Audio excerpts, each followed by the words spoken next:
Layasan mo ang bahay ko. Wala kang kwentang asawa. Sigaw ni Aris habang itinatapon ang mga damit ni Naomi sa putikan. Sa gitna ng ulan, kinuha ni Doña Corazon ang kanyang apo. Akala nila talo na siya. Pero isang lihim ang hindi nila alam. Ang lupaing ito ay nakapangalan sa isang dalaga. Babawiin ni Naomi ang lahat. Handa ka na bang makita ang pagbagsak ng mga mapangapi? Hindi na kita kailangan dito, Naomi. Masyado ka nang naging pabigat at mas mabuting umalis ka na bago ko patawagin ang mga pulis para kaladkarin ka palabas. Ang mga salitang iyon ay tila mga talim na bumaon sa puso ni Naomi, mas masakit pa kaysa sa anumang sugat na maaaring iwan ng pisikal na dahas. Sa mga sandaling iyon, hawak ni Naomi ang isang mangkok ng mainit na sopas, ang paboritong pagkain ni Aris tuwing umuulan. Ang usok mula sa pagkain ay marahan pang humahalimuyak sa hangin, isang simbolo ng kanyang pagmamahal at pag-aaruga na binalewala lamang sa isang iglap. Nanginginig ang kanyang mga kamay at ang puting porselana ay dahan-dahang dulas sa kanyang mga daliri hanggang sa tumama ito sa sahig. Ang tunog ng pagbasag ng mangkok ay naging hudyat ng tuluyang pagkawasak ng kanyang mundo at ang mainit na sabaw ay kumalat sa sahig, tila mga luhang hindi pa niya kayang ilabas. Nakaawang ang kanyang bibig, ngunit walang boses na lumabas. Ang kanyang paningin ay nakatuon sa kanyang asawa kay Aris, na nakatayo ng tuwid at tila walang bakas ng pagsisisi sa kanyang mga mata. Sa likod nito ay ang kanyang byuda, si Doña Corazon, na may mapang-aping ngiti sa mga labi habang dahan-dahang hinihimas ang mamahaling kwintas sa kanyang leeg. Aris, ano bang sinasabi mo? Are you joking? Galing lang ako sa palengke para ipagluto kayo. Ang nanginginig na boses ni Naomi ay halos pabulong na, pilit na humahanap ng kahit anong senyales na panaginip lang ang lahat ng ito. Don't act like a victim, Naomi. Pagtataray ni Doña Corazon habang humahakbang palapit. Nakita namin ang lahat. Ang pagpapabaya mo kay Makisig, ang madalas mong pag-alis ng bahay ng walang paalam. We have evidence that you are unfit to be a mother. At sa bahay na ito, walang lugar ang isang babaeng walang utang na loob. Ang bawat salita ng matanda ay tila isang lason na dahan-dahang pumapatay sa diwa ni Naomi. Ang kanyang mga binti ay tila nawalan ng buto at ang kanyang buong katawan ay binalot ng isang matinding panginginig. Ang hangin sa loob ng malawak na sala ay tila naubos at ang bawat paghinga niya ay nagiging isang mabigat na pakikibaka. Ang kanyang puso, na dati ay puno ng pag-asa ngayon, ay tila isang pirasong papel na pinunit at itinapon sa kawalan.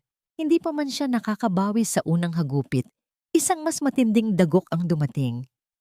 Narinig niya ang iyak ng kanyang 4 na taong gulang na anak mula sa itaas. Mami, Mami. Ang boses ni Makisig ay puno ng takot at kalituhan. Nagmadaling tumakbo si Naomi patungo sa hagdan, ngunit hinarangan siya ni Aris.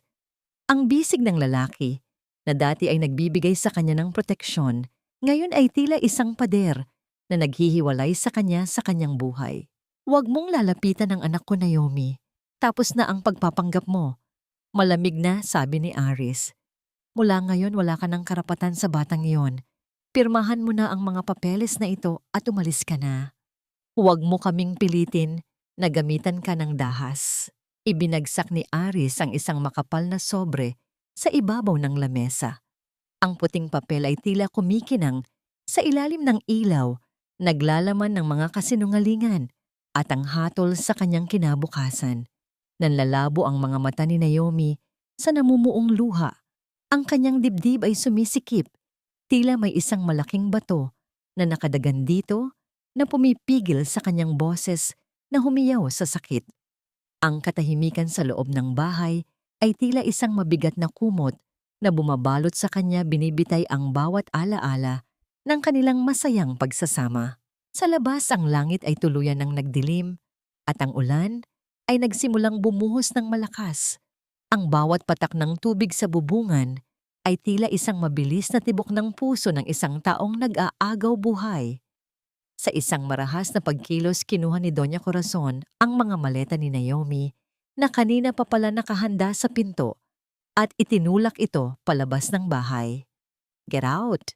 You don't belong here anymore," ang huling sigaw ng matanda bago tuluyang isara ang malaking pintong kahoy. Naiwan si Naomi sa gitna ng kadiliman at lamig ng gabi. Ang kanyang mga paa ay nakabaon sa putikan at ang kanyang manipis na damit ay agad na nabasa ng ulan. Napasandal siya sa malamig na semento ng bakod ang kanyang katawan ay dahan-dahang bumagsak hanggang sa mapaluhod siya sa lupa. Ang bawat hikbi niya ay nilulunod ng tunog ng kulog at ang sakit sa kanyang dibdib ay tila walang katapusan. Paano nangyari ito? Paano naging ganito? Kalupit ang mga taong itinuring niyang pamilya. Sa bawat pagpikit ng kanyang mga mata, nakikita niya ang mukha ni Makisig na umiiyak sa bintana, pilit na inaabot ang kanyang kamay.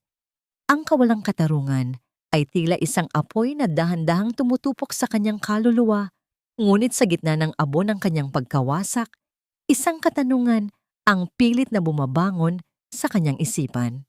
Hanggang kailan mananatiling nakasara ang pinto ng katotohanan at kailan darating ang araw na ang mga luhang ito ay magiging baha na lulunod sa mga taong kumuha ng lahat sa kanya.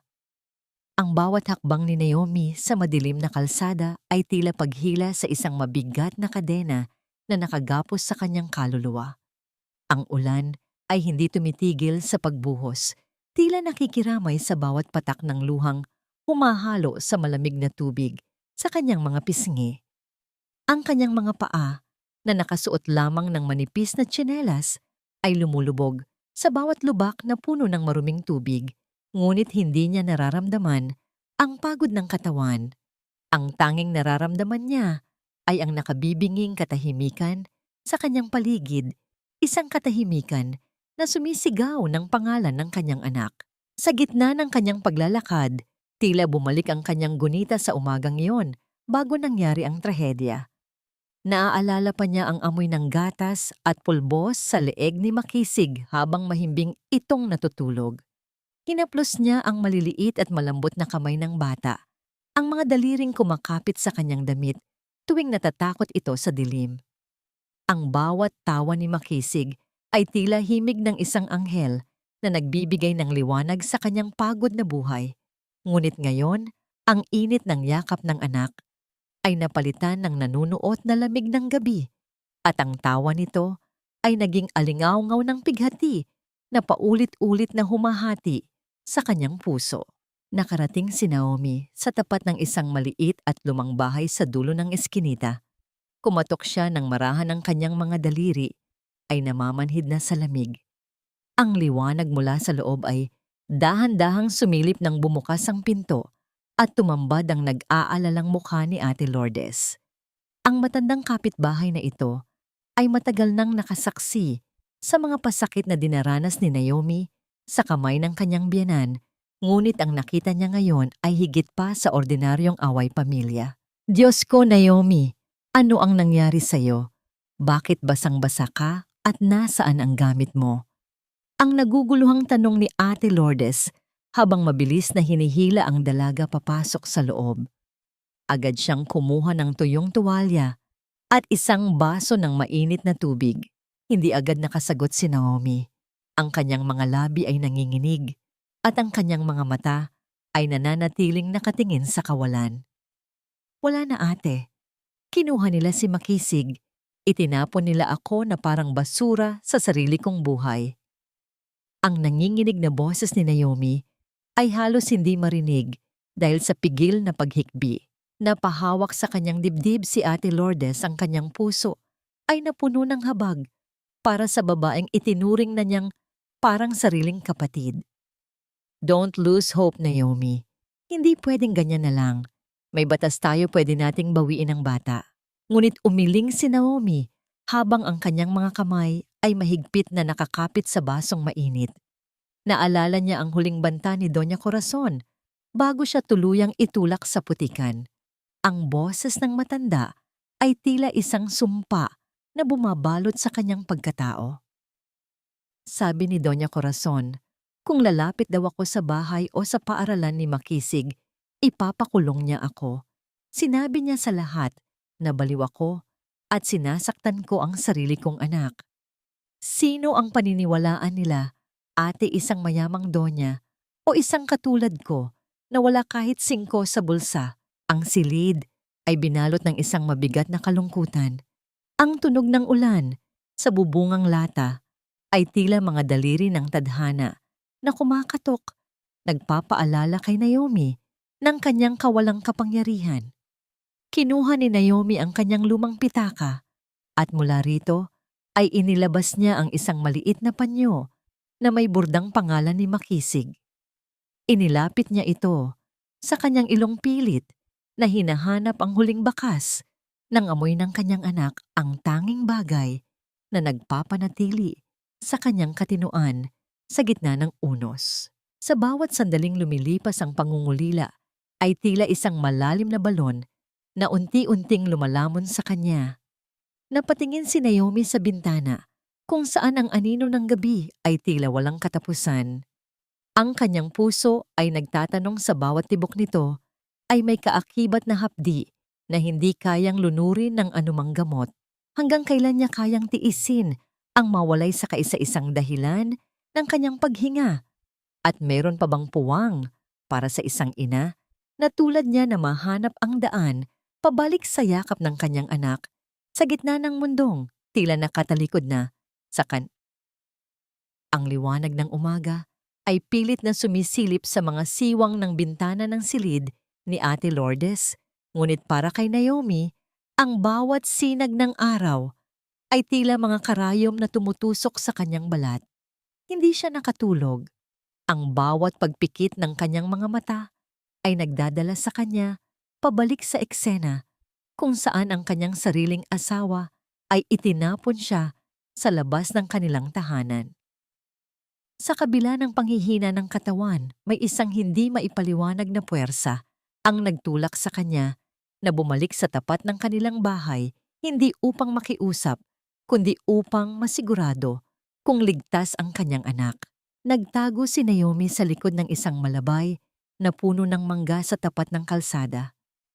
Ang kanyang puso ay tila isang ibon na nagpupumiglas sa loob ng kanyang dibdib. Ang bawat pintig ay nagdadala ng hapdi sa kanyang tadyang. Mula sa kanyang kinaroroonan, nakita niyang bumukas ang malaking pintong kahoy. Lumabas si Doña Corazon, suot ang kanyang pinakamagandang bestida at isang ngiting tila nanggagaling sa kailaliman ng kanyang tagumpay. Kasunod nito ay isang babaeng hindi pamilyar kay Naomi, isang babaeng mas bata, nakasuot ng mamahaling damit at may dalang kumpiyansa na tila siya ang may-ari ng mundong kanyang tinatapakan. "Welcome home, Nicole. Sabi ko naman sa'yo, mas magiging masaya ka rito kaysa sa kondo mo." Ang boses ni Doña Corazon ay puno ng tamis, isang tono na kailanman ay hindi narinig ni Naomi sa loob ng 4 na taon nilang pagsasama. Halos tumigil ang paghinga ni Naomi nang lumabas si Aris mula sa loob, bitbit ang mga maleta ng babaeng nagngangalang Nicole. Ang kanyang asawa, ang lalaking nangako sa kanya ng katapatan sa harap ng dambana, ay masayang nakikipag-usap sa babaeng iyon, tila ba walang asawang winasak at itinapon sa kalsada kagabi lamang. Ang sakit ay tila isang dambuhalang alon na humampas sa kanyang pagkatao, iniwan siyang lunod sa gitna ng tuyong lupa. Ngunit ang pinakamatinding dagok ay nang lumabas si Makisig, karga-karga ng katulong, at agad na kinuha ni Nicole sa kanyang mga bisig. Ang paningin ni Naomi ay nagdilim. Ang kanyang mga kuko ay bumaon sa balat ng puno hanggang sa makaramdam siya ng hapdi, ngunit hindi ito sapat upang pantayan ang puot na nararamdaman niya. Ang kanyang anak, ang kanyang kaisa-isang hiyas, ay hawak ng isang babaeng pinalit sa kanya. "Makisig, baby, call her Mommy Nicole," ang utos ni Doña Corazon na tila isang laso na pumasok sa pandinig ni Naomi. Sa mga sandaling iyon, hindi na nakapagpigil si Naomi. Lumabas siya mula sa kanyang pinagtataguan at humakbang patungo sa gate. Ang kanyang itsura ay malayo sa dating maayos na Naomi.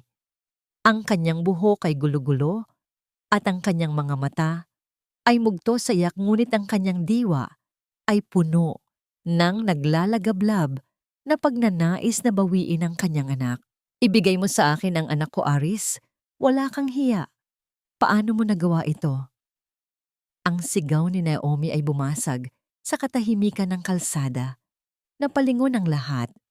Ang nangiti ni Nicole ay napalitan ng isang mapang-asar na tingin habang si Aris ay mabilis na humarang sa harap ng gate. Si Doña Corazon naman ay tumawa ng mapait, isang tunog na tila mga tuyong dahon na nayurakan ng sapatos.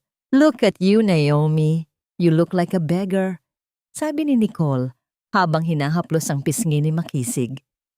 "Don't worry. I'll take better care of your son. Mas mabuting umalis ka na bago ka pa makita ng mga kapitbahay at tuluyan kang mapahiya." "You have no right to touch my son." Ang boses ni Naomi ay naging isang pagsamo na puno ng pighati. Ngunit bago pa man makasagot si Aris, isang bagay ang nagpabago sa timpla ng paligid. Si Makisig na kanina patahimik ay biglang nagpumiglas sa bisig ni Nicole. Itinulak ng bata ang balikat ng babae at nagsimulang umiyak ng malakas. Pilit na inaabot ang kanyang mga kamay sa direksyon ng kanyang tunay na ina. "Mami, gusto ko kay Mami." Ang iyak ng bata ay tila isang matalim na kutsilyo na humiwa sa bawat hibla ng puso ni Naomi. Ang sandaling iyon ay naging isang gintong alaala sa gitna ng trahedya. Nakita ni Naomi ang takot sa mga mata ni Nicole at ang pagkagulantang sa mukha ni Aris. Sa kabila ng lahat ng kasinungalingan, ang dugo ay laging hahanap ng sariling daluyan. Ngunit bago pa man makalapit si Naomi, marahas na hinila ni Aris ang gate at itinulak siya pabalik sa kalsada. "Umalis ka na, Naomi. Huwag mong guluhin ang bagong buhay namin." Ang huling salita ni Aris bago tuluyang isara ang pinto. Iniwan ang tunog ng paglapat ng bakal na tila hudyat ng kamatayan ng kanyang pag-asa. Naiwan muli si Naomi sa labas, ang kanyang mga kamay ay nakakapit sa malamig na rehas ng gate. Ang iyak ni Makisig mula sa loob ay dahan-dahang humina hanggang sa mabalot muli ng katahimikan ng paligid. Ang kanyang puso ay tila isang lupang tigang na naghihintay ng ulan, ngunit ang tanging dumarating ay ang masidhing pagnanais na mahanap ang katarungan. Hanggang kailan magtatagal ang pagpapanggap ng mga taong ito? At sa anong paraan kaya mababawi ng isang inang tila wala ng sandata ang kanyang anak mula sa kuko ng mga taong walang konsensya? Ang init ng sikat ng araw ay tila isang mabigat na pasanin na nakadagan sa balikat ni Naomi habang marahan niyang iginagalaw ang walis tingting sa magaspang na semento ng kalsada. Ang bawat kaskas ng walis ay lumilikha ng isang tuyong tunog na humahalo sa ingay ng mga sasakyang dumadaan, isang paalala na ang mundo ay patuloy sa pag-inog kahit na ang kanyang sariling mundo ay matagal nang huminto. Ang alikabok ay pumapasok sa kanyang ilong at lalamunan, ngunit tinitiis niya ang lahat. Ang bawat butil ng pawis na umaagos mula sa kanyang noo hanggang sa kanyang leeg ay tila mga luhang nagmula sa kanyang pagod na katawan, sapagkat ang kanyang mga mata ay wala na ring mailuha. Mula sa malayo, narinig niya ang mga bulungan ng mga kababaihang nakatambay sa tapat ng isang tindahan. Ang kanilang mga boses ay tila mga bubuyog na umaaligid, may dalang lason na unti-unting pumapatay sa kanyang dangal. Di ba siya yung asawa ni Aris, yung dating nakatira sa malaking bahay sa kanto? Ang tanong ng isa na sadyang nilalakas ang boses upang marinig ni Naomi. "Oo, siya nga. Balita ko pinalayas daw dahil nahuli ng biyenan na may ibang lalaki at pinabayaan ng anak. Sayang, mukha pa namang mabait pero nasa loob pala ang kuloa." Sagot ng isa pa habang humihigop ng kape at tila ninanamnam ang bawat salitang kanyang binitawan. Napahinto si Naomi sa pagwawalis. Ang kanyang mga daliri ay mahigpit na nakakapit sa hawakan ng walis hanggang sa mamuti ang kanyang mga kuko. Nais niyang sumigaw, nais niyang ipaliwanag na siya ang biktima, na siya ang ninakawan ng buhay at anak, ngunit pinili niyang manahimik. Ang bawat salita ng paninira ay tila mga bato na ibinabato sa kanyang sugatang kaluluwa, ngunit alam niyang sa mga sandaling ito, ang katahimikan, ang kanyang tanging sandata. Ang kanyang dignidad ay tila isang basag na salamin na pilit niyang pinupulot ang bawat piraso, kahit na ang mga gilid nito ay pilit na humihiwa sa kanyang mga palad. Nang dumating ang dapit hapon, bumalik si Naomi sa maliit na silid ni Ate Lourdes. Ang bango ng piniritong tuyo at mainit na kanin ay sumalubong sa kanya isang simpleng biyaya na sapat na upang pakalmahin ang kanyang nagugutom na sikmura. Umupo sila sa sahig, ang tanging mesa nila ay isang lumang karton, ngunit ang presensya ng matanda ay nagbibigay sa kanya ng init na hindi kayang ibigay ng anumang kumot. Kain na, Naomi. Pasensya ka na. At ito lang ang nakayanan ko ngayon, ang malumanay na sabi ni Ate Lourdes habang iniaabot ang isang plato. Maraming salamat, ate. Sapat na po ito. Ang mahalaga ay may matutuluyan ako. Sagot ni Naomi, pilit na pinasisilay ang isang tipid na ngiti sa kanyang labi. Habang kumakain, napatingin si Naomi sa labas ng bintana. May nakita siyang isang batang lalaki sa kalsada na tila nawawala at umiiyak. Hindi nag-atubili si Naomi.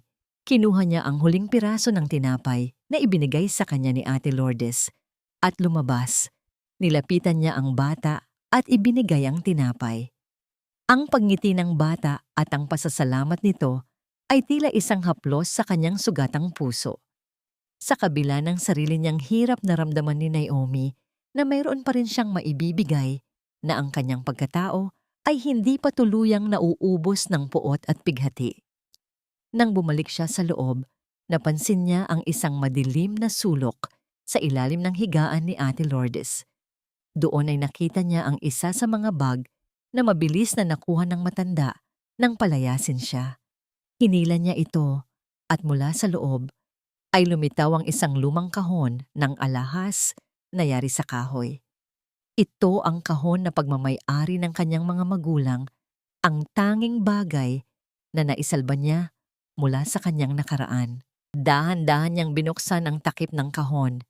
Ang bawat gasgas sa kahoy ay tila isang marka ng panahon, naglalaman ng mga alaala ng isang buhay na malayo sa putikan at alikabok ng kalsada. Sa loob ng kahon, sa ilalim ng mga lumang litrato, may nakita siyang isang nakatuping papel na matagal na niyang hindi binubuksan.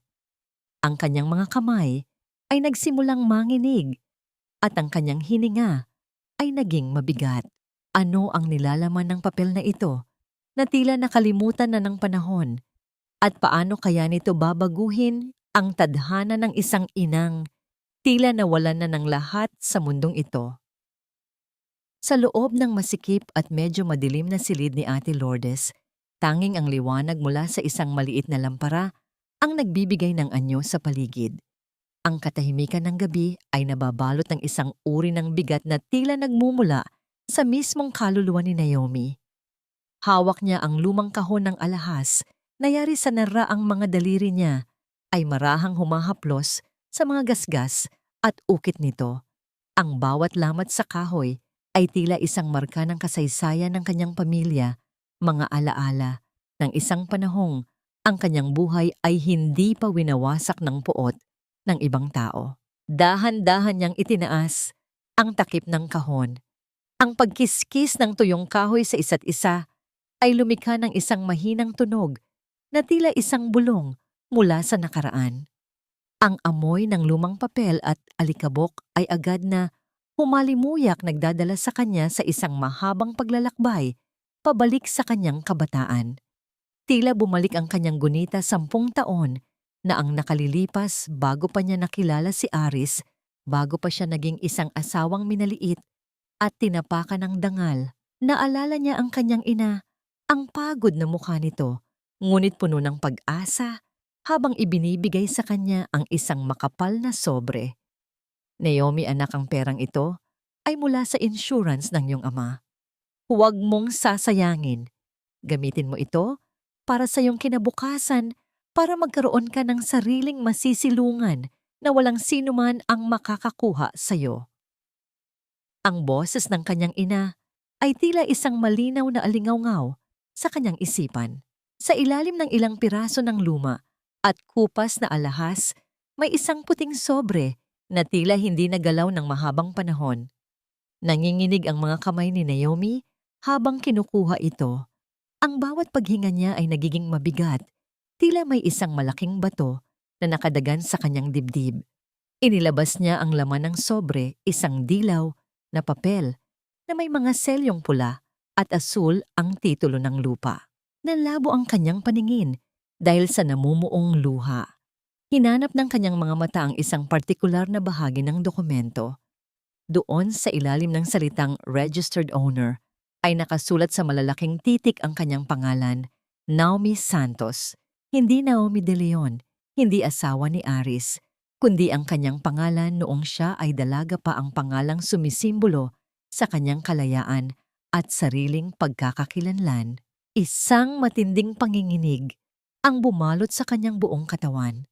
Napagtanto niya ang isang katotohanang tila sadyang itinago ng tadhana para sa pagkakataong ito. Ang lupaing kinatatayuan ng malaking bahay kung saan siya pinalayas ang lupang pinaghirapan niyang bayaran ang bawat sentimo bago pa man sila ikasal ni Aris ay sa kanya. Lahat ng sakripisyo niya, ang pagtitipid niya sa loob ng maraming taon ay nakatatak sa dokumentong ito. Inilapit ni Naomi ang papel sa kanyang mukha at marahan itong hinikan habang ang kanyang mga luha ay pumatak at dahan-dahang nabasa ang tuyong hibla ng titulo. Sa bawat patak ng kanyang luha, tila nahuhugasan ang isang bahagi ng kanyang kawalang pag-asa. Ang pait sa kanyang lalamunan ay napalitan ng isang uri ng determinasyon na kailanman ay hindi niya naramdaman. Mommy, look at this.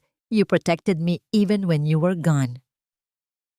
Ang bulong ni Naomi sa hangin ng kanyang boses ay puno ng pagsamba at pasasalamat. Ngunit kasunod ng saya ay ang isang nakagigimbal na kaisipan.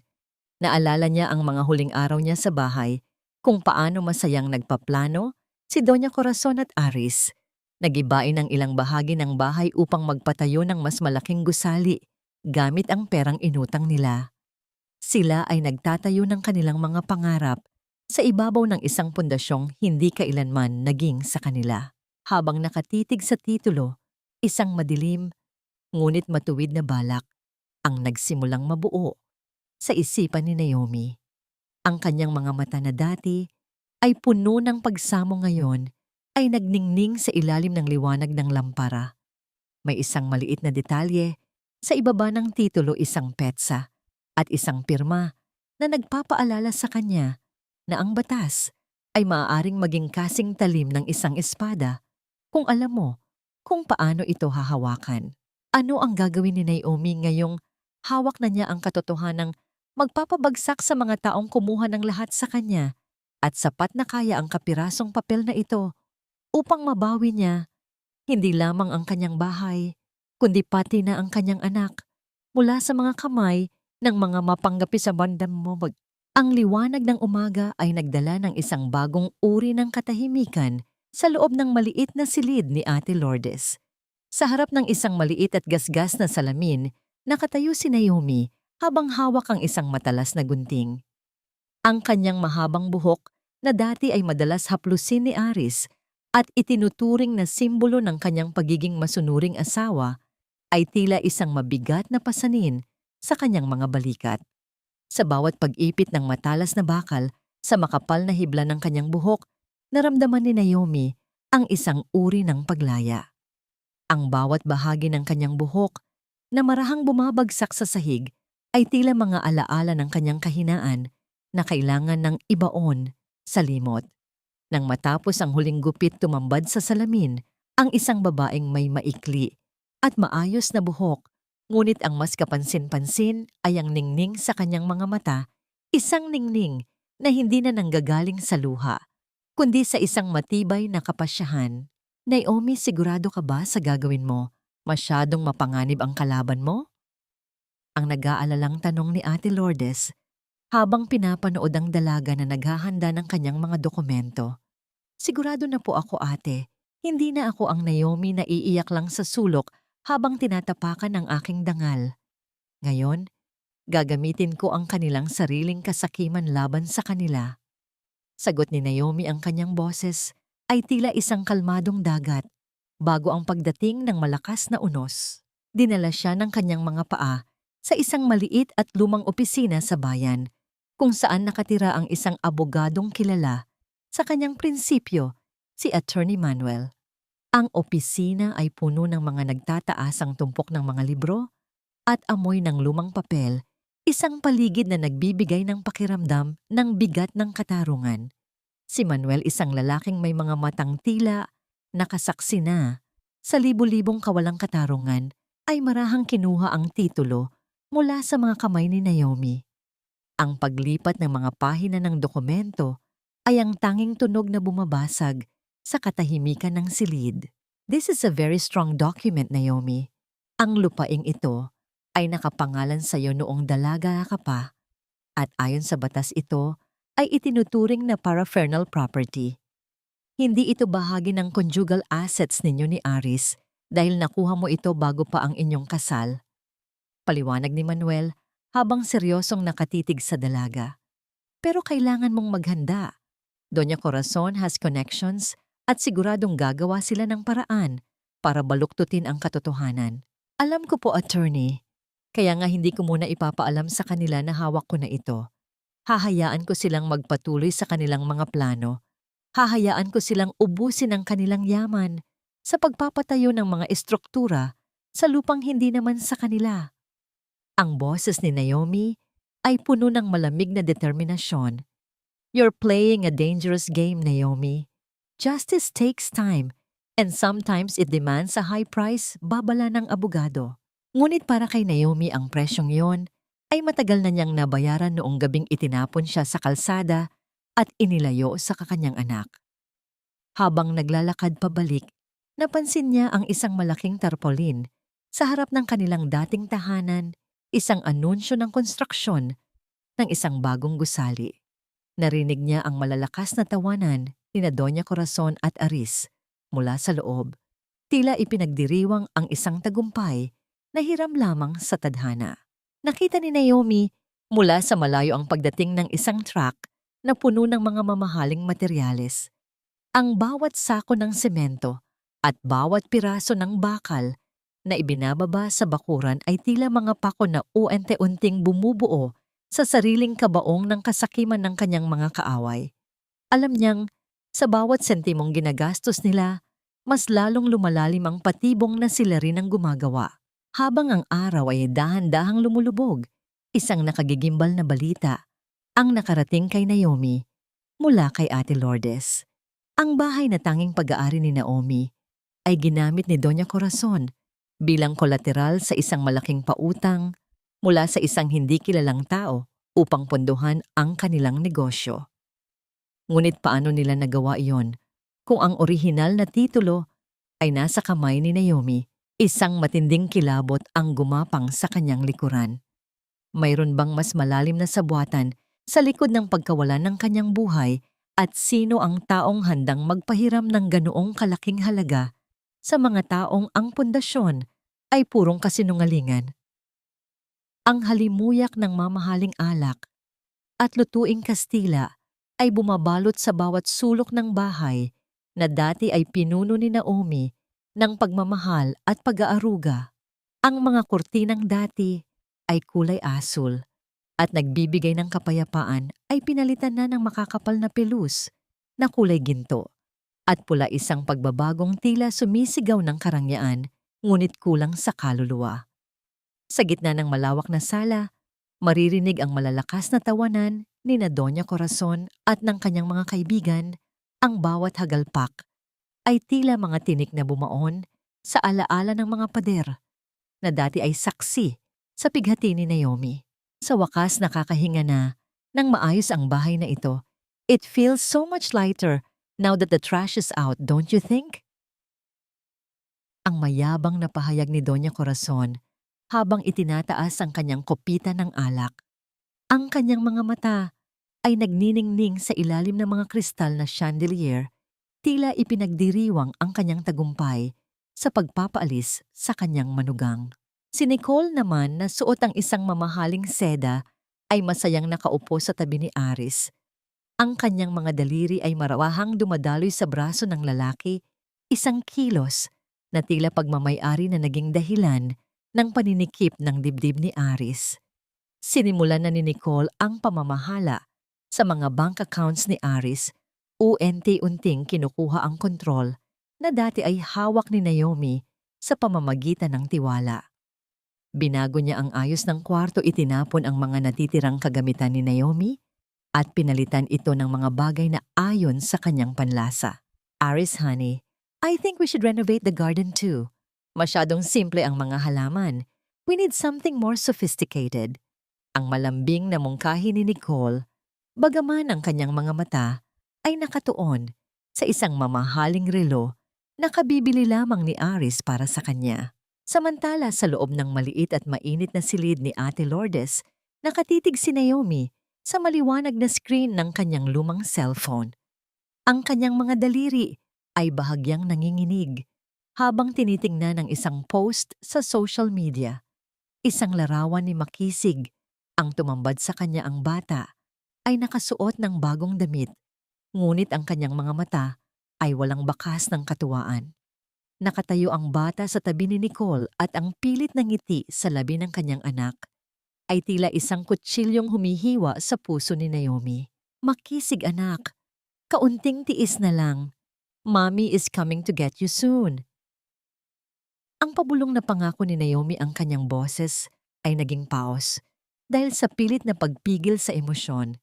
Isang patak ng luha ang dahan-dahang gumuhit sa kanyang pisngi at pumatak sa screen ng telepono, tila isang basbas ng isang inang handang gawin ang lahat para sa kanyang dugo at laman. Sa kabila ng ingay at saya, sa loob ng malaking bahay, may isang lihim na kilos na hindi napapansin ng lahat. Sa kalaliman ng gabi, nang ang lahat ay nahihimbing na dahil sa kalasingan, marahang bumangon si Nicole. Ang kanyang mga hakbang ay tila isang pusa na naglalakad sa dilim, walang ingay at puno ng pag-iingat. Tumungo siya sa opisina ni Doña Corazon at marahang pinihit ang metal na trangka ng maliit na vault na nakatago sa likod ng isang painting. Ang pagkiskis ng metal sa isa't isa ay ang tanging tunog na bumabasag sa katahimikan ng gabi. Mabilis niyang kinuha ang ilang bungkos ng pera at isang alahas, ang kanyang mga mata ay puno ng kasakiman na mas matindi pa kaysa sa pag-ibig na kanyang ipinapakita kay Aris. Nang sumunod na umaga, isang puting sobre na may selyo ng pamahalaan ang iniwan sa tapat ng gate. Ang dokumento ay naglalaman ng isang formal na babala tungkol sa irregularidad ng titulo ng lupa at ang suspensyon ng anumang konstruksyon sa nasabing lugar. Dinampot ito ni Doña Corazon, ngunit pagkakita sa pangalan ng nagpadala, ay mabilis niya itong nilamukos at itinapon sa basurahan nang hindi binabasa ang buong nilalaman. Siguradong isa na naman itong pananakot mula sa mga taong naiinggit sa atin. Throw it away, Aris. Nothing can stop us now. Ang mapagmataas na utos ng matanda habang naglalakad pabalik sa loob ng bahay. Hindi nila alam na ang bawat hakbang nila patungo sa rurok ng kanilang akalang tagumpay ay isa ring hakbang patungo sa isang malalim na bangin. Hanggang kailan mananatiling bulag si Doña Corazon sa mga babalang dumarating at anong uri ng ganti ang naghihintay para sa mga taong itinapon ang katotohanan sa basurahan. Ang malamig na simoy ng hangin sa pampublikong parke ay tila yumayakap sa nanginginig na balikat ni Naomi. Nakatago siya sa likod ng isang malaking puno ng acacia, ang kanyang mga paningin ay nakapako sa palaruan kung saan unti-unting kumukupas ang liwanag ng araw. Ang bawat paglipas ng segundo ay tila paghigpit ng isang lubid sa kanyang lalamunan. Ngunit ang lahat ng kaba ay napawi nang makita niya ang pamilyar na maliit na bulto na naglalakad palayo sa yaya nito habang naghahanap ng mapaglalaruan. Ito si Makisig, ang kanyang anak. Ang yabag ng maliliit na paa sa tuyong damo ay tila pinakamasarap na musika sa pandinig ni Naomi. Hindi na niya napigilan ang sarili. Lumabas siya mula sa dilim at lumuhod sa sementadong daanan. Nang makita siya ng bata, ang mga inosenteng mata nito ay lumaki sa pagkagulat bago mapalitan ng matinding pangungulila. Walang salitang lumabas sa bibig ng bata, tanging ang mabilis nitong pagtakbo patungo sa bukas na mga bisig ng kanyang tunay na ina. Mahigpit na niyakap ni Naomi ang kanyang anak. Ibinaba niya ang kanyang mukha sa leeg ni Makisig, nilalanghap ang amoy ng pulbos at pawis na matagal niyang pinangarap na muling maamoy. Ang init ng katawan ng bata ay tumunaw sa yelong matagal nang bumabalot sa kanyang puso. Naramdaman niya ang pagkabasa ng kanyang balikat dahil sa patuloy na pag-agos ng luha ng kanyang anak. Ang tahimik na paghikbi ng bata ay umalingaw-ngaw sa dibdib ni Naomi, isang tunog ng pangungulila na pareho nilang kimkim sa loob ng mahabang panahon. Mami, bakit hindi ka na umuwi? Ayaw ko puro on. Palagi akong pinapagalitan ni Tita Nicole kapag ginagalaw ko ang mga laruan ko sa sala. Ang nanginginig na sumbong ni Makisig habang nakakapit ng mahigpit sa manipis na damit ni Naomi. Ang mga salitang iyon ay parang mga matatalim na karayom na paulit-ulit na itinusok sa puso ni Naomi. Nais niyang sumugod sa bahay na yon at kaladkarin palabas ang babaeng nananakit sa damdamin ng kanyang anak. Ngunit pinigilan niya ang kanyang sarili. Alam niyang ang padalos-dalos na galit ay makakasira sa kanyang tahimik na plano. Marahan niyang pinunasan ang mga luha sa pisngi ni Makisig at pilit ng ngumiti kahit na ang kanyang sariling mga mata ay umaapaw sa pighati. Huwag ka nang umiyak, anak. Malapit na tayong magkasama ulit. Pangako yan ni Mami. Kailangan lang nating maghintay ng kaunti pa para maayos ang lahat. Ang malambing at pumapawi ng lumbay na wika ni Naomi habang hinahaplos ang malambot na buhok ng bata. Sa kalagitnaan ng kanilang pag-uusap, ipinasok ni Makisig ang kanyang maliit na kamay sa bulsa ng kanyang pantalon. Inilabas niya ang isang pirasong candy na bahagyang tunaw na dahil sa init ng kanyang katawan. Inilapit niya ito sa namumutlang labi ni Naomi. Mami, kain ka po. Itinago ko yan para sa'yo kasi sabi ni Lola, wala ka raw pambili ng pagkain sa labas. Ang inosenteng alok na yon ang tuluyang sumira sa natitirang pader ng pagpipigil ni Naomi. Ang kanyang lalamunan ay sumikip sa pinaghalong sakit at labis na pagmamahal. Tinanggap niya ang candy ng may nanginginig na mga daliri. Tila ba ito ang pinakamahalagang ginto sa buong mundo? Hinalikan niya ang noo ng kanyang anak, isang halik na nag-iwan ng sumpa sa hangin na walang sino man ang makakapigil sa kanyang pagbawi sa nag-iisang dahilan ng kanyang buhay. Ngunit ang sandaling iyon ng kapayapaan ay biglang nawasak. Mula sa di kalayuan, narinig nila ang pamilyar at autoritaryong boses ni Aris na tinatawag ang pangalan ng bata. Ang boses na yon na dati ay nagbibigay ng seguridad sa kanilang pamilya ay ngayon ay nagdudulot ng matinding takot sa diwa ni Naomi. Mabilis na nagpaalam ang ina, pilit na inilalayo ang kanyang mga bisig sa anak at inutusan itong bumalik sa yaya bago pa man sila mahuli. Habang umatras si Naomi, pabalik sa malalim na anino ng mga puno, may isang bagay na pumukaw sa kanyang atensyon. Sa di kalayuan sa ilalim ng isang pundidong poste ng ilaw may isang lalaking nakasuot ng itim na jacket, ang tahimik na nakamasid sa kanya. Hindi ito gumagalaw at tila may sinusulat sa isang maliit na kwaderno. Bago pa man makapag-isip si Naomi kung sino ang estrangherong yon at kung bakit tila pinag-aaralan nito ang bawat kilos niya, naramdaman niya ang papalapit na presensya ng kanyang asawa. Nakatayo si Aris ilang hakbang na lamang mula sa puno kung saan nagtatago si Naomi. Ang hangin ay tila tumigil sa pag-ihip.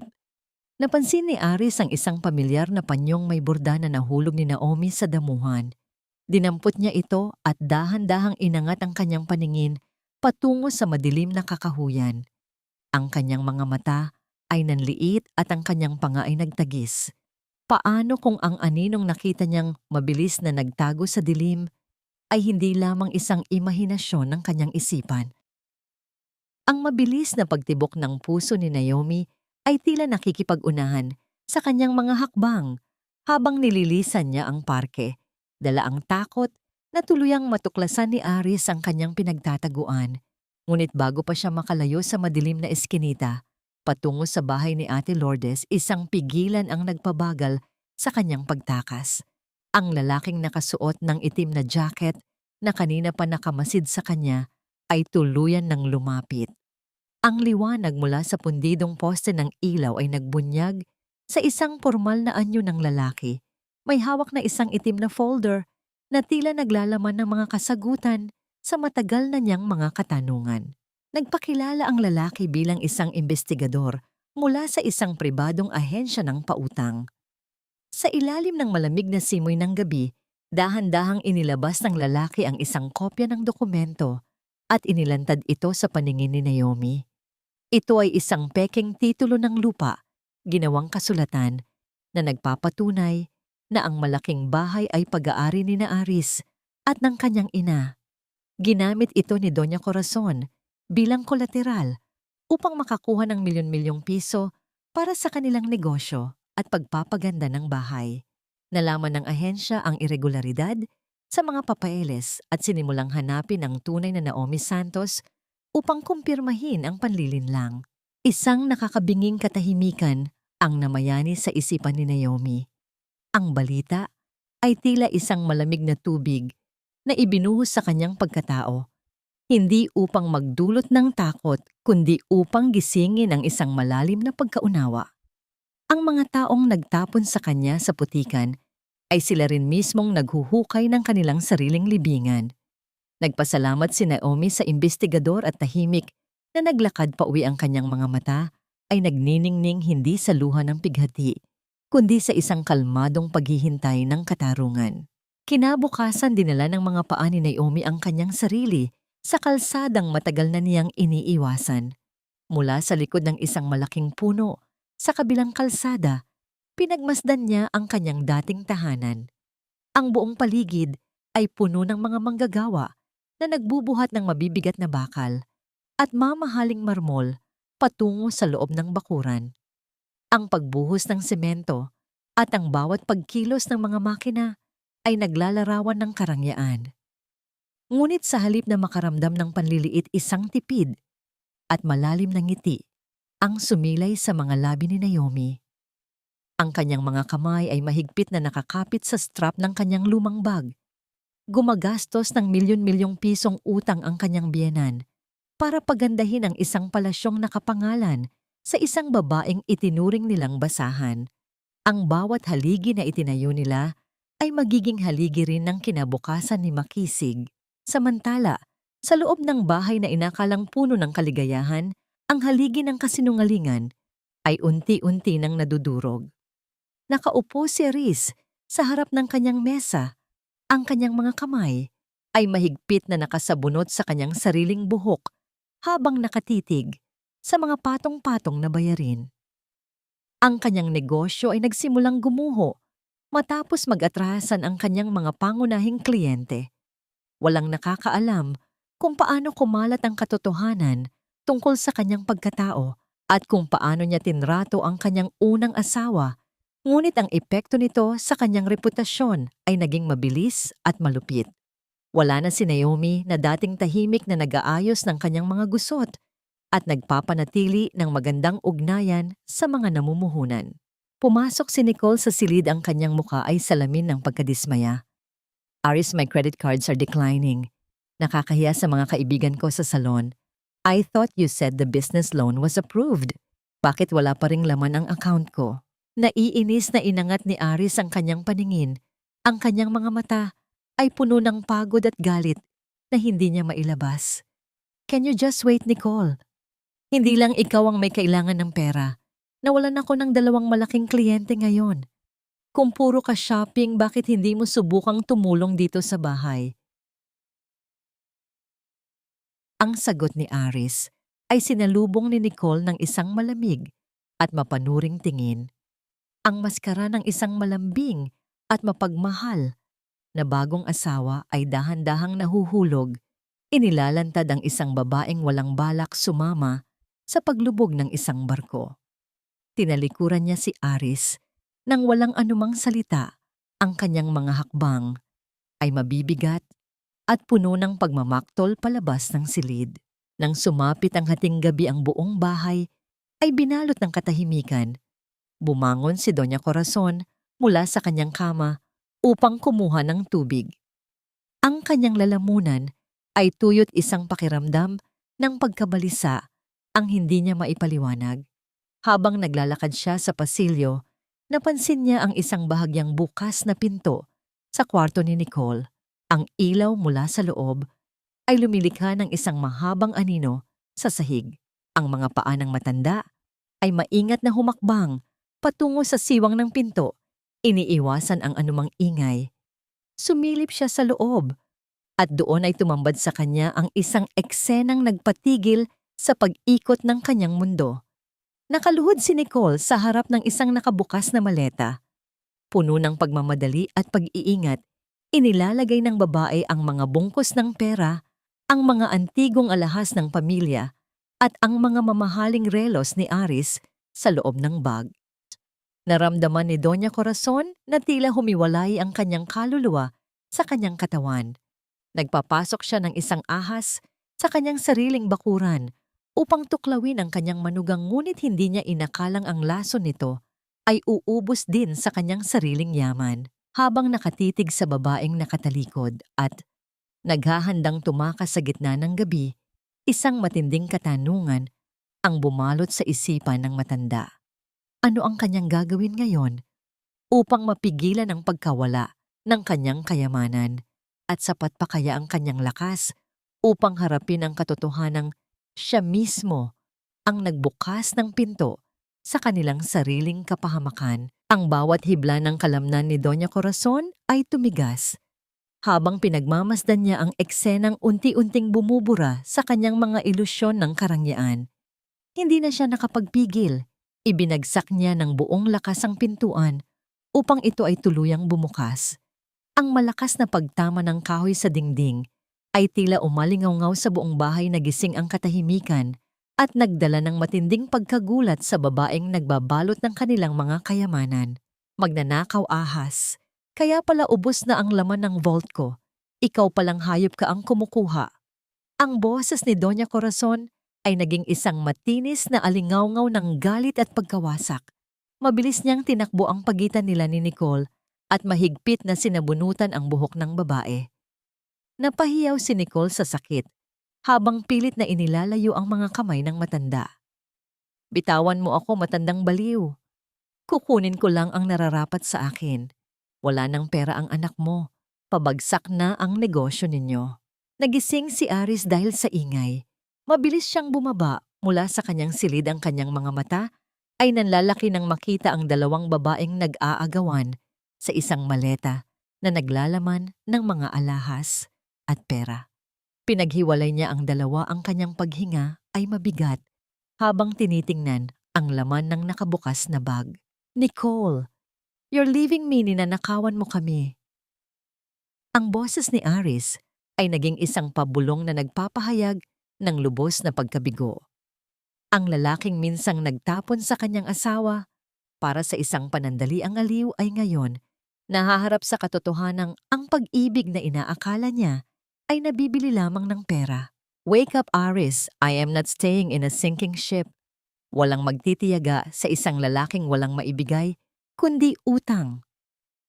Ang malamig at mapang-asar na sagot ni Nicole habang inaayos ang kanyang gusot na damit at tuluyang lumabas ng bahay. Hindi na nilingon pa ang mag-inang naiwan sa gitna ng kanilang pagkasira. Bumagsak si Aris sa sahig, ang kanyang mga tuhod ay tila nawalan ng buto. Habang nakaupo siya sa malamig na marmol, nakuha ng kanyang paningin ang isang lumang litrato na sumilip mula sa ilalim ng sofa. Isang larawan ito mula sa unang kaarawan ni Makisig. Nakangiti siya habang yakap si Naomi, ang babaeng may inosenteng na ngiti at walang ibang hiningi kundi ang kanyang katapatan.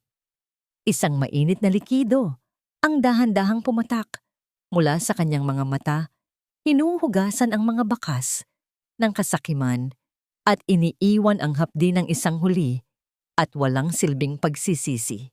Samantala, sa halip na aminin ang kanyang pagkakamali, inilingon ni Doña Corazon ang kanyang galit sa isang taong wala sa paligid. Ito ay kasalanan ng babaeng iyon, si Naomi. Simula nang umalis siya, nagdala siya ng malas sa bahay na ito. Isa siyang salot. Ang naghihimutok na sigaw ng matanda, pilit na ipinapasa ang sisi ng kanyang sariling kasakiman sa babaeng kanyang inapi. Kinabukasan, habang pilit na inaayos ni Doña Corazon ang mga gulong nangyari noong gabi, isang lalaking nakasuot ng formal na uniforme ang kumatok sa kanilang gate. Siya ay may hawak na isang malaking kayumangging sobre na may selyo ng korte. Mabilis itong kinuha ng matanda at nang buksan niya, tila huminto ang pagtibok ng kanyang puso. Ito ay isang formal na Notice of Eviction and Summons for Fraud. Nakasaad sa dokumento na ang pautang na kanyang kinuha ay ginamit ang isang pekeng titulo ng lupa at ang tunay na may-ari ay nagsampa na ng kaso upang bawiin ang ari-arian at paalisin ang sinumang umuokupa rito nang walang pahintulot. Ang pangalan ng nagsampa ng kaso ay nakasulat sa malalaking itim na titik, Naomi Santos. Sino ang nagdemanda sa atin? Paano niya nalaman na hindi sa atin ang lupang ito? Ang nakakabinging tili ni Doña Corazon na umalingaw-ngaw sa buong kalsada, ang kanyang mukha ay namumutla sa takot. Ang lahat ng kapitbahay ay napatingin sa kanilang direksyon. Ang mga bulungan ay nagsimulang kumalat na parang apoy sa tuyong damo.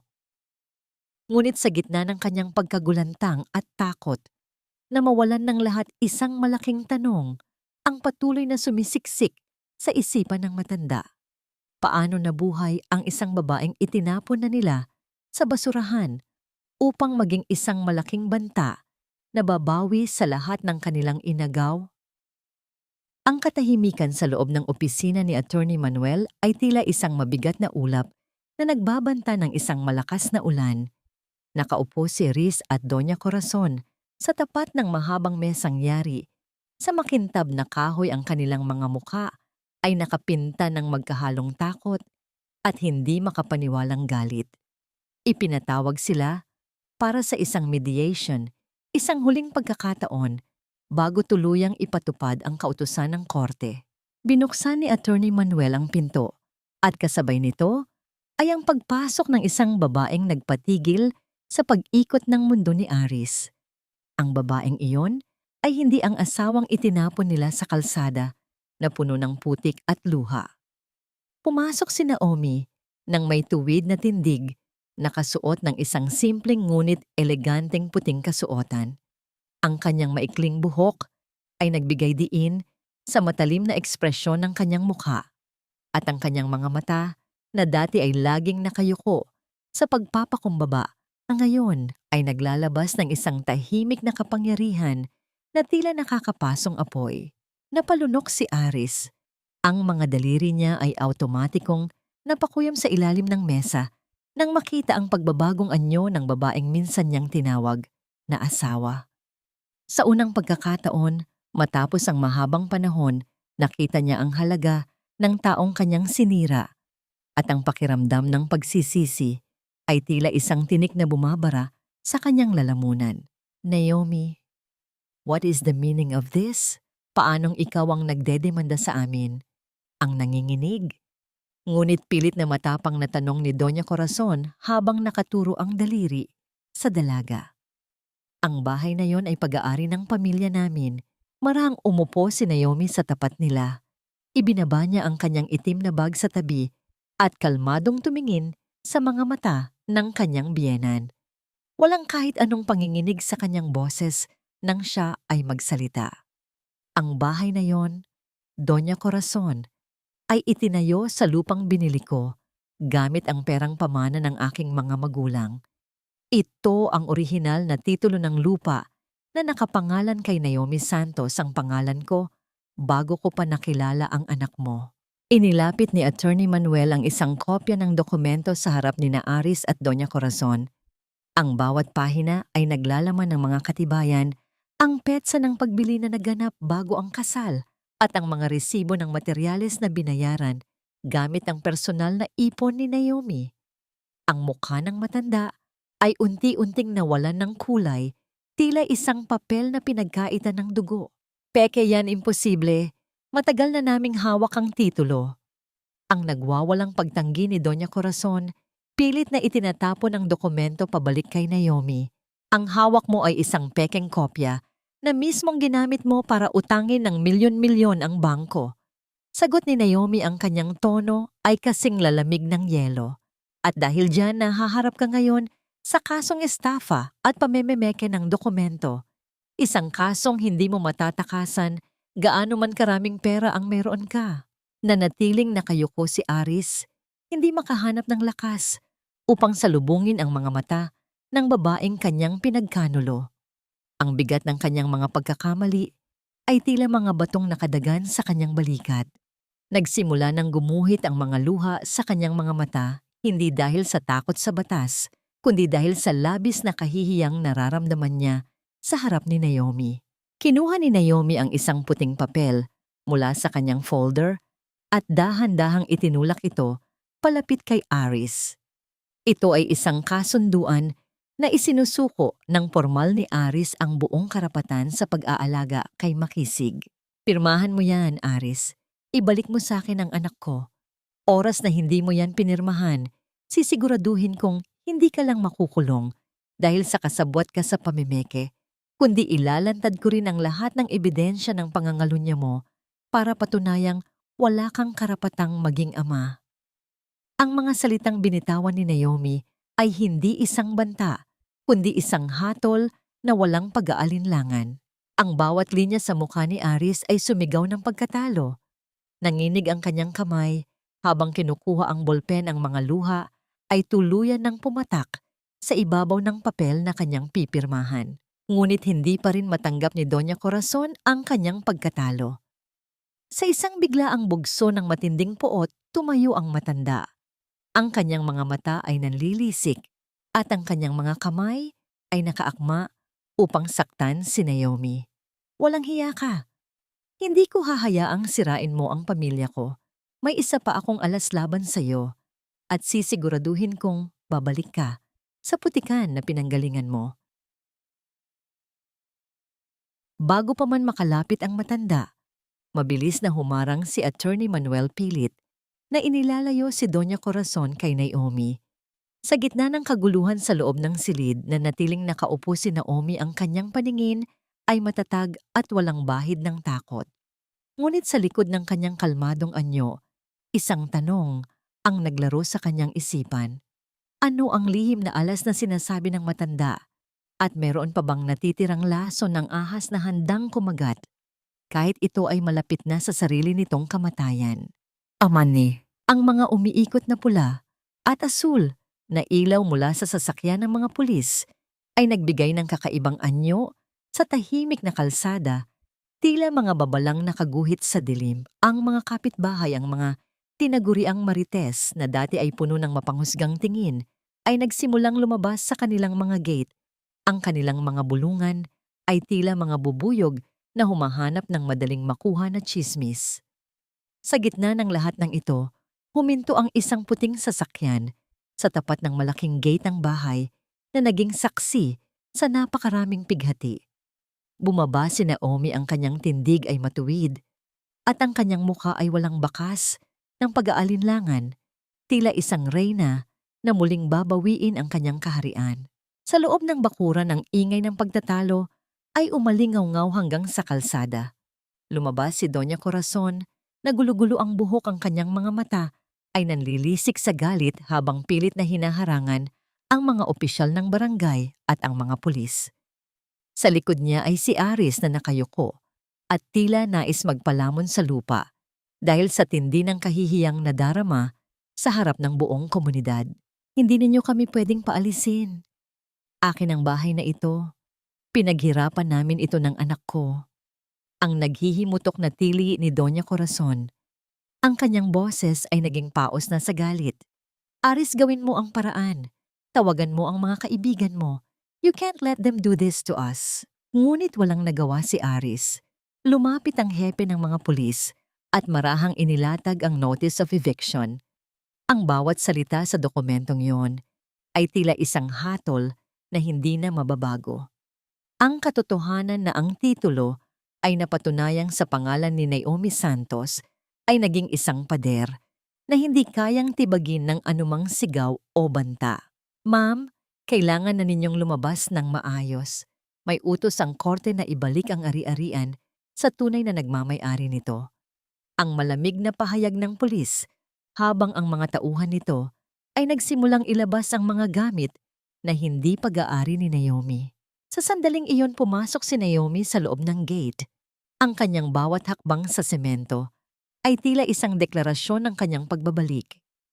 Huminto siya sa harap ni Doña Corazon, ang kanyang mga mata ay nanatiling kalmado sa gitna ng unos. Ang matanda ay nagpumiglas, nais sanang saktan ng dalaga. Ngunit agad siyang pinigilan ng mga awtoridad. You look tired, Doña Corazon. Mas mabuting magpahinga ka na sa lugar na talagang kaya mong bayaran. Ang boses ni Naomi ay puno ng pait, na hinaluan ng isang uri ng awa na mas masakit pa kaysa sa galit. Napatingin si Naomi kay Aris. Ang lalaking minsang naging mundo niya ay ngayon ay isa na lamang anino ng kanyang nakaraan. Nakita niya ang pagtulo ng luha. Mula sa mga mata ni Aris, isang pag-amin ng pagkatalo at pagsisisi na huli na para sa lahat. Sa isang iglap, naalala ni Naomi ang gabing itinapon siya sa kalsada. Habang umuulan, ang pakiramdam ng putik sa kanyang mga palad at ang nakabibinging tunog ng pagsasara ng gate. Ngayon ang tadhana ay nagpakita ng kanyang kapangyarihan sa pamamagitan ng pagbaliktad ng sitwasyon.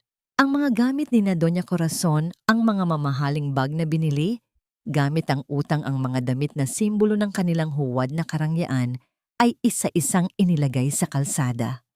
Ang bawat piraso ng kagamitan na tumatama sa labas ng gate ay tila mga hakbang ng kanilang pagbagsak mula sa pedestal ng kasinungalingan. Ang mga kapitbahay ay hindi na napigilan ang magbulungan, ang kanilang mga mata ay puno ng kuryosidad at panunuya sa pamilyang dati ay kinatatakutan dahil sa yaman. Sa gitna ng kaguluhan, isang itim na sasakyan ang huminto sa gilid.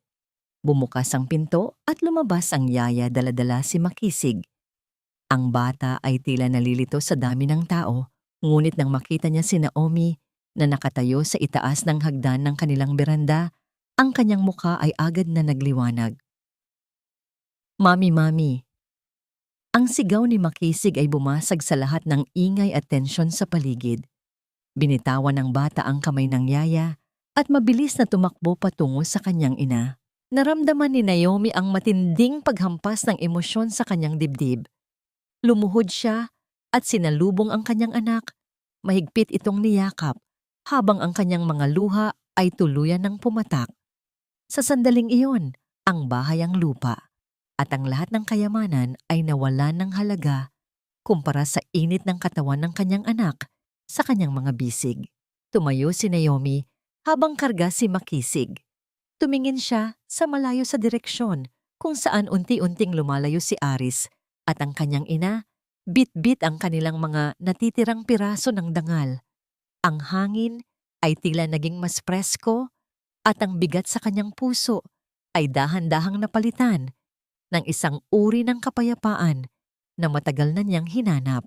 Nakamit na niya ang katarungan, ngunit habang pinagmamasdan niya ang kanyang tahanan, na ngayon ay muling naging kanya isang katanungan, ang pilit na sumasagi sa kanyang isipan. Ang katarungan ba ay sapat na upang burahin ang mga latay ng nakaraan sa puso ng kanyang anak?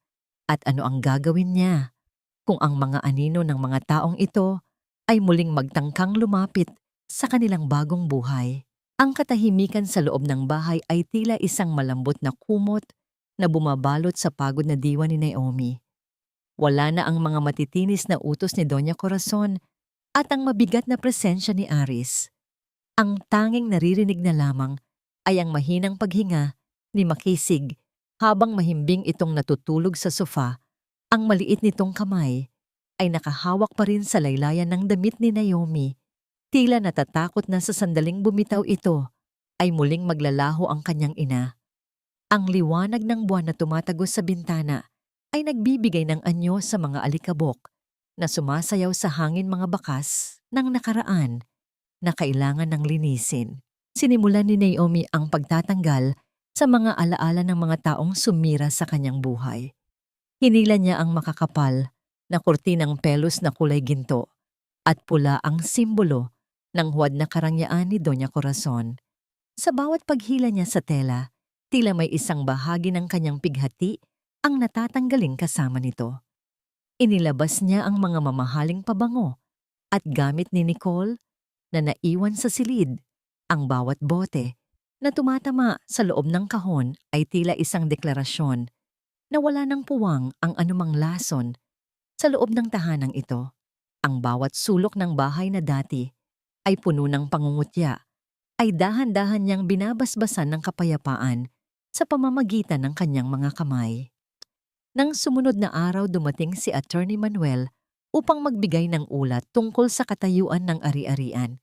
Ang bawat dokumentong inilalatag ng abogado ay nagbibigay ng katiyakan sa puso ni Naomi. Naomi, huwag kang mag-alala tungkol sa mga utang ni na Aris. Dahil napatunayan nating sa iyo ang lupa at ang bahay, bago pa ang kasal, at ang ginamit nilang titulo ay peke, hindi mo kailangang bayaran ang anumang kinuha nilang loan.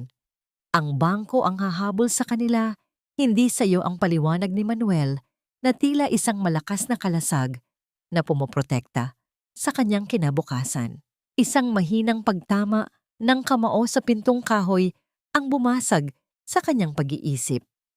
Nang buksan ni Naomi ang pinto, tumambad ang nakangiting mukha ni Ate Lourdes, bitbit ang isang kaldero ng mainit na tsamporado. Ang matandang babaeng naging sandigan niya sa pinakamadilim na sandali ng kanyang buhay ay narito ngayon upang makibahagi sa kanyang tagumpay. Naomi, anak, napakasaya ko para sa inyo ni Makisig. Sa wakas, malaya na kayo. Ang boses ni Ate Lourdes ay puno ng katuwaan habang niyayakap ang dalaga. Maraming salamat, ate. Kung hindi dahil sa inyo, baka nawalan na ako ng lakas na lumaban. Sagot ni Naomi, ang kanyang mga mata ay nagniningning sa pasasalamat. Habang naglilinis sila ng sala, lumapit si Makisig sa isang sulok ng pader na may mga bakas ng lapis at dumi. Itinuro ng bata ang isang maliit na bahagi ng pader na tila may lamat. Mami, dito po ako laging nakatayo kapag pinapagalitan ako ni Lola Corazon. Sabi niya po, hindi raw ako pwedeng gumalaw hanggat hindi ka dumarating para kunin ako. Ang inosenteng kwento ni Makisig na tila isang kutsilyong muling humiwa sa puso ni Naomi. Agad na kumuha si Naomi ng basang-basahan at sabon. Lumuhod siya sa tabi ng kanyang anak at marahang sinimulang kuskusin ang bahaging iyon ng pader. Ang bawat pagpahid niya ay tila isang ritual ng paghilom. Ang dumi at ang masakit na alaala ay dahan-dahang nabubura, pinalitan ng malinis na puting kulay ng semento. Ang gintong sandaling iyon kung saan ang isang ina ay naglilinis hindi lamang ng estruktura, kundi pati na rin ng trauma ng kanyang anak ay nag-iwan ng isang matamis na ngiti sa labi ni Makisig. Isang tunog ng masayang pagtawa ng bata ang umalingaw-ngaw sa silid, isang himig na matagal nang nawala sa loob ng bahay na yon. Nang sumapit ang gabi, habang nag-aayos si Naomi ng mga huling kagamitan, isang sobrang kulay puti na may tatak ng isang pampublikong ospital ang iniwan sa ilalim ng kanilang gate. Marahan itong pinulot ni Naomi at binuksan. Ang bawat salita sa liham ay tila isang malamig na hangin na dumaan sa kanyang likuran. Nakasaad doon na si Aris ay isinugod sa emergency room dahil sa isang atake sa puso na dala ng matinding stress at wala itong kasama o pambayad sa anumang gamot. Ang Doña Corazon naman ay sinasabing nawawala at hindi na mahagilap matapos lumabas ang warrant of arrest. Napatitig si Naomi sa kawalan. Ang katarungang hiningi niya ay dumating ng higit pa sa kanyang inaasahan, ngunit ang pakiramdam ng tagumpay ay hinaluan ng isang hindi maipaliwanag na bigat. Sa gitna ng kanyang bagong nahanap na kapayapaan, isang katanungan ang pilit na gumagambala sa kanyang diwa. Dapat pa ba niyang harapin ang lalaking minsan niyang minahal at naging ama ng kanyang anak? O hayaan na lamang itong mabulok sa sarili nitong kasalanan habang tinatamasa niya ang buhay na ipinaglaban niya, ang amoy ng gamot at ang malamig na hangin na nanggagaling sa mga puting pader ng pampublikong ospital ay tila isang mabigat na pasanin sa bawat paghinga ni Naomi. Sa bawat hakbang niya sa makinis na sahig ng pasilyo, nararamdaman niya ang panginginig ng kanyang sariling mga tuhod. Hindi siya naririto dahil sa pag-ibig na matagal nang pinatay ng kataksilan, kundi dahil sa isang uri ng pananagutan sa sarili niyang konsensya at para sa kapayapaan ng kanyang kinabukasan. Ang bawat pagdaan niya sa mga silid na puno ng pighati ay nagpapaalala sa kanya kung gaano kadali gumuho ang buhay ng isang tao. Bago pa man siya makarating sa silid ni Aris, isang pamilyar na bulto ang nakita niya sa isang mahabang bench na yari sa bakal sa labas ng gusali. Doon sa ilalim ng malamig na liwanag ng buwan, nakita niya si Doña Corazon. Wala na ang mamahaling seda at ang mga kumikinang na alahas nito. Ang kanyang buhok ay gulo-gulo at ang kanyang damit ay may mga mantsa ng dumi at luha. Ang matandang babae na dati ay tila isang reyna sa kanyang pedestal ay ngayon ay natutulog ng nakaupo ang ulo ay nakasandal sa matigas na sandalan habang yakap ang isang maliit na bag na naglalaman ng kanyang natitirang mga ari-arian. Naramdaman ni Naomi ang isang kurot sa kanyang puso. Hindi ito ang galit na inaasahan niya, kundi isang malalim na habag para sa isang taong naging biktima ng sarili nitong kasakiman. Nilapitan niya ang matanda at dahan-dahang inilapag ang isang supot ng pagkain at isang sobreng naglalaman ng sapat na halaga para sa kanilang pansamantalang pangangailangan. Ang marahang pagdampi ng supot sa bakal ay nagpagising kay Doña Corazon. Ang mga mata ng matanda ay puno ng takot nang magtama ang kanilang mga paningin. Ngunit nang makita niya ang kalmado at banayad na mukha ni Naomi, ang kanyang mga balikat ay dahan-dahang bumagsak at ang kanyang mga labi ay nagsimulang manginig. Naomi, bakit ka naririto? Pagkatapos ng lahat ng ginawa ko sa'yo. Ang boses ng matanda ay tila isang tuyong dahon na hinahangin paos at puno ng kahihiyan. Naririto po ako hindi para makipag-away, kundi para sabihing tapos na po ang lahat. Hindi ko po kayo kailangang kamuhian para maging masaya. Ang malumanay na sagot ni Naomi bago tuluyang tumungo sa silid ni Aris. Sa loob ng madilim na silid, nakita niya si Aris na nakahiga sa isang lumang kama. Ang kanyang balat ay tila papel na kulay abo at ang kanyang mga mata ay nanlalalim. Ang tunog ng aparatong sumusukat sa kanyang tibok ng puso ay ang tanging nagpapatunay na may buhay pa sa loob ng kanyang nanghihinang katawan. Ang bawat pag-akyat at pagbaba ng linya sa screen ay tila isang babala ng unti-unting paghina ng kanyang lakas. Nang maramdaman ni Aris ang presensya ni Naomi, dahan-dahan niyang iminulat ang kanyang mga mata at pilit na iniabot ang kanyang nanginginig na kamay. Naomi, I'm so sorry. Pinagsisisihan ko ang lahat. Binulag ako ng ambisyon at ng maling akala na mas mahalaga ang pera kaysa sa inyo ni Makisig. Ngayong wala na akong kahit ano, doon ko lang na-realize na ikaw lang pala ang tunay na nagmahal sa akin. Ang bawat salita ni Aris ay hinaluan ng isang mahinang paghikbi. Ang kanyang mga luha ay dahan-dahang pumatak sa puting unan. Huminga ng malalim si Naomi at hinawakan ang kamay ni Aris ng panandalian. Pinatawad na kita, Aris, para sa sarili ko at para kay Makisig. Pero ang pagpapatawad ay hindi nangangahulugang babalik ako sa iyo. Ang Naomi na minsan mong itinapon sa ulan ay wala na. Ang Naomi na kaharap mo ngayon ay isang inang natuto ng protektahan ng sarili at ang kanyang anak. Nanatiling tahimik si Aris, tinatanggap ang bawat salita na tila isang huling hatol sa kanyang mga pagkakamali. Nakita ni Naomi ang isang tunay na pagsisisi sa mga mata nito, isang pagsisisi na dumating sa panahong wala nang magagawa ang anumang dalangin upang ibalik ang kahapon. Inayos ni Naomi ang kumot ng lalaki at nag-iwan ng isang huling tingin bago tumalikod. Habang naglalakad siya palabas ng ospital, naramdaman niya ang isang uri ng kagaanan na hindi kayang ibigay ng anumang tagumpay sa korte. Ang katarungan ay nakamit na niya at ang pagpapatawad ay naging huling susi upang tuluyang maisara ang madilim na kabanata ng kanyang buhay. Nakita niya ang pagsikat ng araw sa abot-tanaw. Ang kulay kahel na langit ay nagbibigay ng bagong pag-asa sa kanyang paglalakbay. Ngunit habang pabalik siya sa kanyang tahanan, kung saan naghihintay ang kanyang anak, isang huling pag-aalinlangan ang dumaan sa kanyang isipan.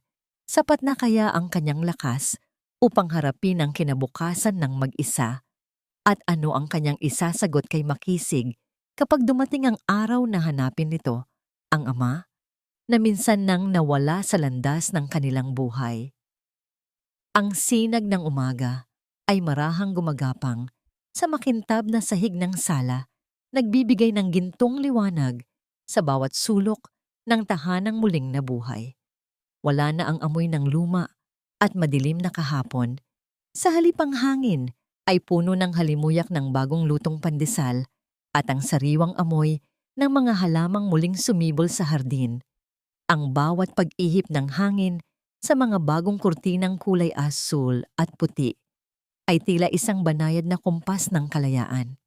Sa kusina, maririnig ang mahinahong pagkiskis ng sandok sa kawali habang naghahanda si Naomi ng almusal, isang simpleng gawain na dati ay puno ng takot, ngunit ngayon ay puno ng pasasalamat at katuwaan. "Mommy, look, I finished my drawing for teacher."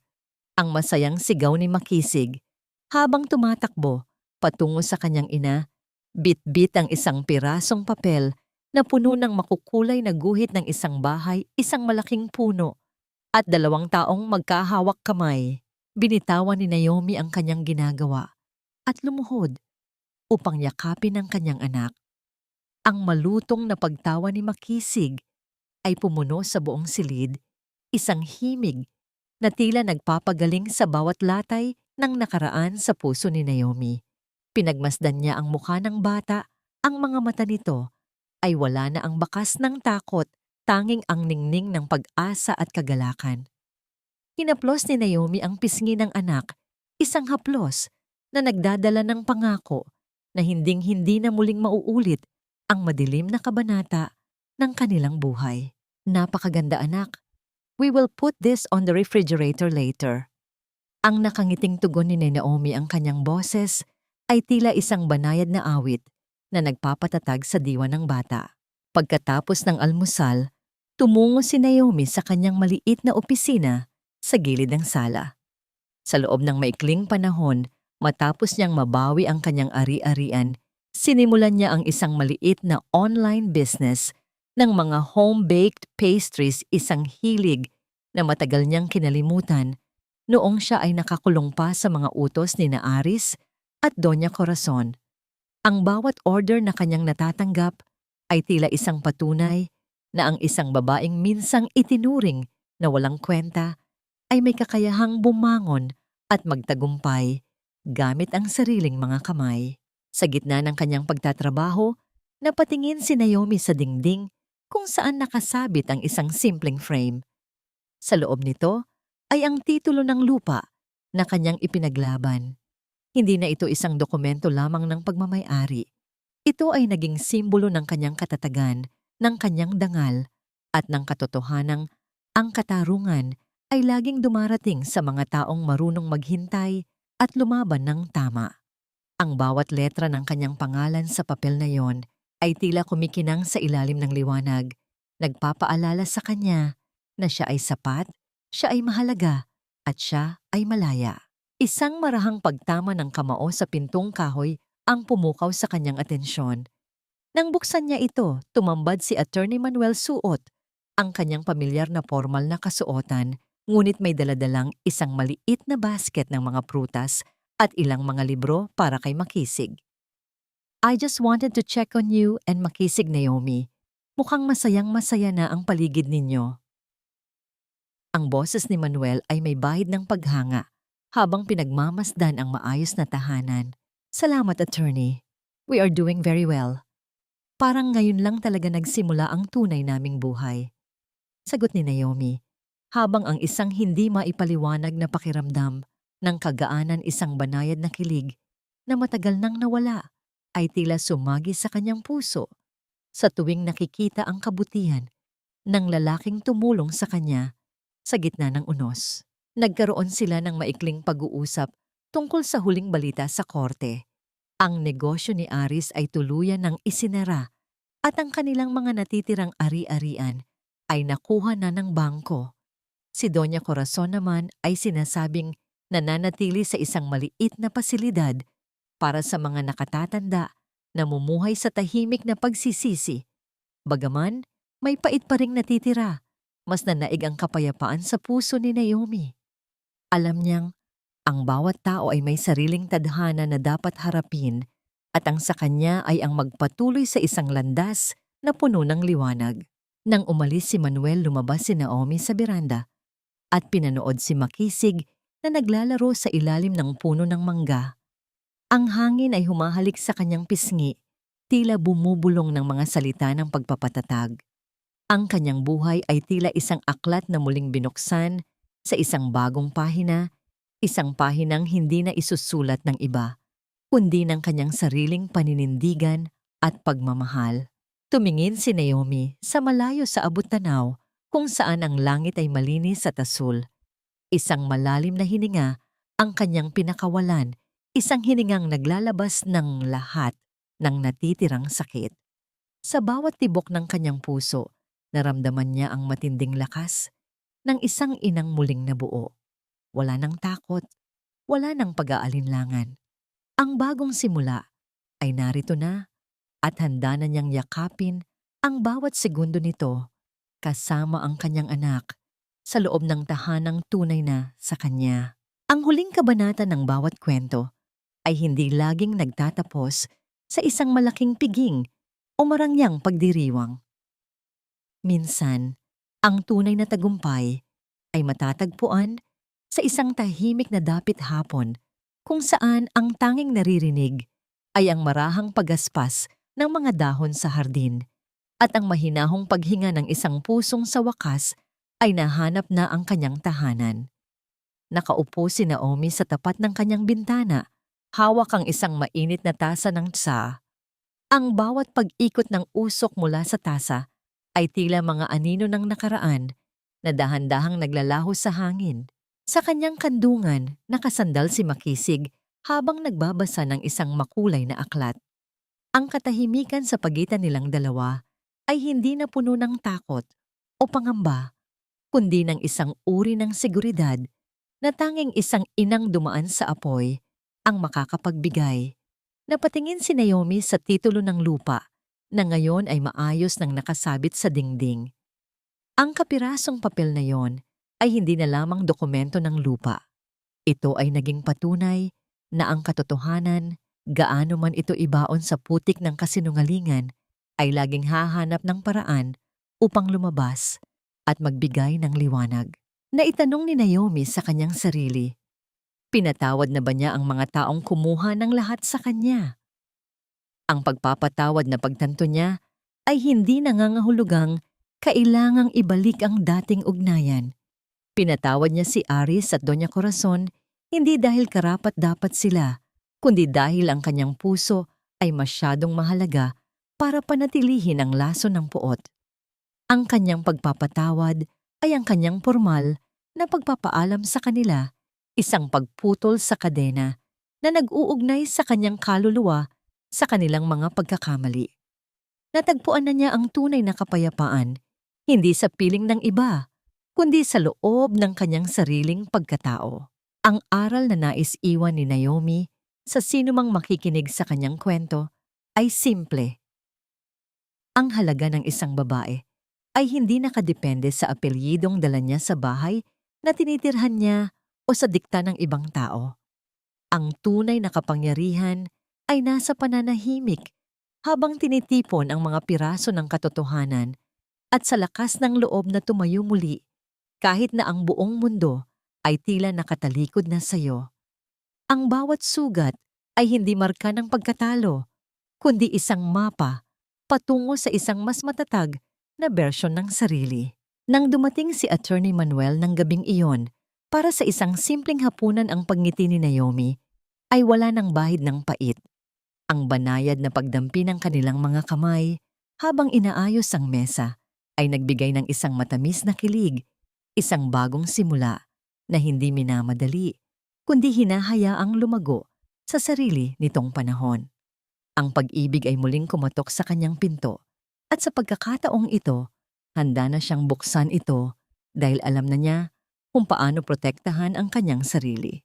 Ang kwento ni Naomi ay hindi lamang tungkol sa isang bahay na nabawi, kundi tungkol sa isang kaluluwang muling nabuo.